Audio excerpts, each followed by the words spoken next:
"Father, if you are willing, take this cup from me.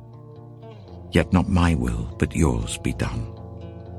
Rise, let us go. Here comes my betrayer." While he was still speaking, a crowd came up, and the man who was called Judas, one of the 12, was leading them. He approached Jesus to kiss him, but Jesus asked him, "Judas, are you betraying the Son of Man with a kiss?" Then, seizing him, they led him away and took him into the house of the high priest. Peter followed at a distance.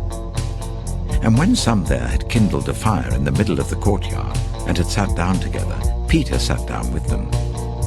A servant girl saw him seated there in the firelight. She looked closely at him and said, "This man was with him." But he denied it. "Woman, I don't know him," he said.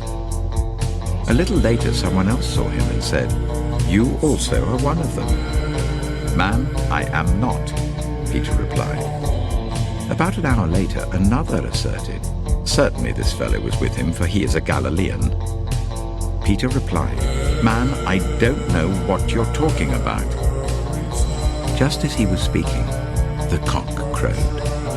The Lord turned and looked straight at Peter. Then Peter remembered the word the Lord had spoken to him. "Before the cock crows today, you will disown me 3 times." And he went outside and wept bitterly. Pilate then went back inside the palace, summoned Jesus and asked him, "Are you the king of the Jews?" "Is that your own idea?" Jesus asked, "or did others talk to you about me?" "Am I a Jew?" Pilate replied. "Your own people and chief priests handed you over to me. What is it you have done?" Jesus said, "My kingdom is not of this world. If it were, my servants would fight to prevent my arrest by the Jewish leaders. But now my kingdom is from another place." "You are a king then," said Pilate. Jesus answered, "You say that I am a king. In fact, the reason I was born and came into the world is to testify to the truth. Everyone on the side of truth listens to me." "What is truth?" retorted Pilate. With this he went out again to the Jews gathered there and said, "I find no basis for a charge against him." The Jewish leaders insisted, "We have a law, and according to that law he must die because he claimed to be the Son of God." When Pilate heard this, he was even more afraid, and he went back inside the palace. "Where do you come from?" he asked Jesus. But Jesus gave him no answer. "Do you refuse to speak to me?" Pilate said. "Don't you realize I have power either to free you or to crucify you?" Jesus answered, "You would have no power over me if it were not given to you from above. Therefore the one who handed me over to you is guilty of a greater sin. Which of the 2 do you want me to release to you?" asked the governor. "Barabbas," they answered. "What shall I do then with Jesus who is called the Messiah?" Pilate asked. They all answered, "Crucify him." "Why? What crime has he committed?" asked Pilate.